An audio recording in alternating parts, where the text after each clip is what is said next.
C'est dans le cadre de la deuxième édition du festival Umoja que ces jeunes se sont réunis ce dimanche 20 octobre 2024 en ville de Goma. Constitués d'équipes de groupes cinématographiques de la ville, ces jeunes ont voulu passer un message important de la pacification de la partie est de la RDC, longtemps meurtrie, et de tout le pays.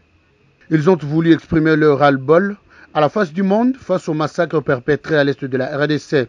Kakule Kihusu, Dieu merci, président d'un de ces groupes qui ont presté à la finale, explique ici. On montrer aux gens que avec la guerre, il y a des difficultés qui arrivent aux gens congolais, aux gens de l'Est.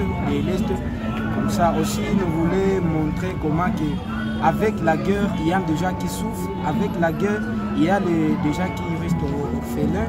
Avec la guerre, il y a beaucoup de commandeurs dans le pays. Avec la guerre, vraiment, il y a d'autres qui ont payé leurs parents à cause de la guerre. Donc ça nous donne la souffrance. Donc,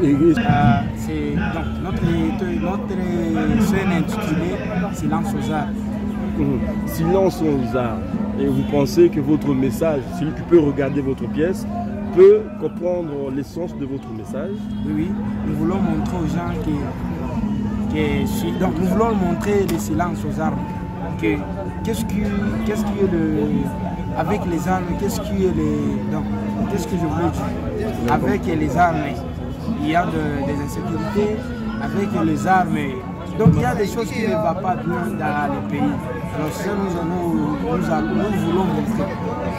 4 groupes, pensez-vous que votre pièce sera meilleure? Bon, par la grâce de Dieu, espérons. Parce qu'on n'a pas encore. Je voulais m'adresser au gouvernement. Je voulais leur montrer comment les gens qui sont en train de souffrir à cause de la guerre. Je voulais leur montrer comment il y a des gens ici qui vivent la vie donc, Mwana Isengeta Maxime, chef de division de la culture et art en province du Nord Kivu, encourage cette initiative et promet qu'à la prochaine, les autorités civilo-militaires participeront aux activités culturelles pareilles afin de saisir ces messages forts. Pour lui, ces talents sont à protéger le plus longtemps possible afin de promouvoir la culture congolaise. Très intéressant. Je suis très content, très ravi de cette organisation parce que l'organisation a prévu des messages, a prévu des textes pleins de messages interpellateurs de la société, des textes qui ont amené des messages éducatifs. Je suis très content parce que je pense que tout le monde qui a assisté à cette représentation théâtrale a pu puiser quelque chose d'intéressant, d'interpellation pour que les armes se taisent normalement. Je pense que les autorités seront présentes. J'ai organisé, il y a un mois que j'ai organisé une telle activité à la salle Alliance française et les autorités étaient venues. Les autorités militaires, policières sont venues là-bas et le message était passé. Alors je vais faire la même chose, je voudrais avec l'organisation proposer cette deuxième présentation et demander, vraiment supplier les autorités pour qu'elles viennent voir, qu'elles viennent écouter le message qui les concerne. C'est ça même dans les attributions du ministère de la Culture et Art, où nous devons appeler les autorités à recevoir des messages de ce genre. Exactement, c'est ça. Mais je pense que vous n'étiez pas à l'Alliance française, où j'ai fait le lancement officiel de ce que j'ai appelé théâtre classique, le théâtre des auteurs.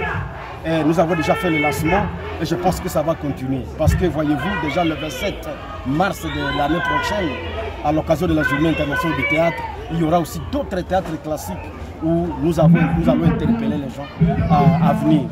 Je pense que le théâtre va... je suis en train de faire tous les moyens pour que le théâtre classique renaisse et que les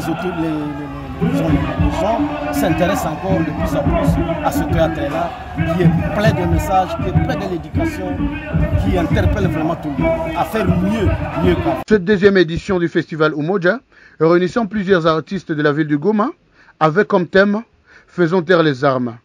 Depuis Goma, Jozo Boulonfoubil Mikendero pour HK Today Télévision.